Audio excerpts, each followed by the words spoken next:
82 marks, एक तो दोबारा आपको पेपर नहीं देना है, लाइफ टाइम वैलिडिटी है, रेट्रोस्पेक्ट में आज तक 2011 से 2025 तक आपने कभी भी सीटेट क्लियर किया है तो वो हमेशा के लिए वैलिड है, आपको दोबारा देने की जरूरत नहीं है। पहले 7 साल की वैलिडिटी हुआ करती थी, अब वो 7 साल हटा करके कई साल हो गए, इस बात को भी उन्होंने लाइफ टाइम कर दिया है वैलिडिटी को भी सीबीएसई ने, या इवन टेट का जो सीबीएसई ने किया, ये तो एनसीटीई ने क्लियर किया था, टेट की जो वैलिडिटी है वो लाइफ टाइम है। तो 82 मार्क्स 150 में से अगर आपके हैं तो आप किसी भी कैटेगरी से यदि हैं, ओबीसी, एससी, एसटी या आपका फिजिकली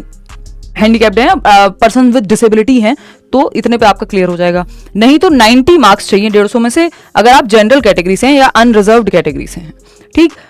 150 में से, यानी बेसिकली होता क्या है, 150 का 55% चाहिए होते हैं आपको, 55% चाहिए होते हैं किसी भी कैटेगरी। ईडब्ल्यूएस इसमें लागू होता नहीं है सीटेट में, तो इकोनॉमिकली वीकर, क्योंकि नौकरी तो कोई मिल नहीं रही है, तो इकोनॉमिकली वीकर सेक्शन इसमें लागू नहीं होता सीटेट के रिजल्ट में, तो आप ईडब्ल्यूएस का कोई अलग से कोटा नहीं है यहाँ।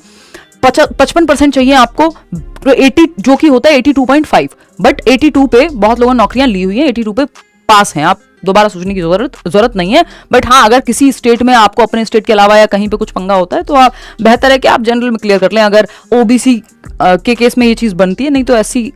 कैटेगरी या बाकी कैटेगरीज में तो देश भर में जो है आपका वो चली जाता है हर जगह। बस जैसे दिल्ली में है कि ओबीसी, कई स्टेट के लोग यहाँ ओबीसी में काउंट नहीं होते, जनरल में काउंट होते हैं, ठीक। तो अगर हम बात करते हैं सारी कास्ट के केस में ऐसा नहीं, कुछ कुछ के केस में 90 जनरल पे आपके अगर 90 मार्क्स हैं तो जनरल कैटेगरी में आप क्लियर कर चुके हैं, 60% आपका बन गया, ठीक। तो कोई इसमें कट ऑफ जाती नहीं है, तो एक बार आपने क्लियर किया, अब आप अपनी इच्छा के लिए, आपका मन कर रहा है नहीं मेरे को तो रिजल्ट में 120, 125, 130 नंबर दिखाने हैं, तो आप दोबारा या कितनी भी बार सीटेट दे सकते हैं, एज का कोई क्राइटेरिया होता नहीं है। बट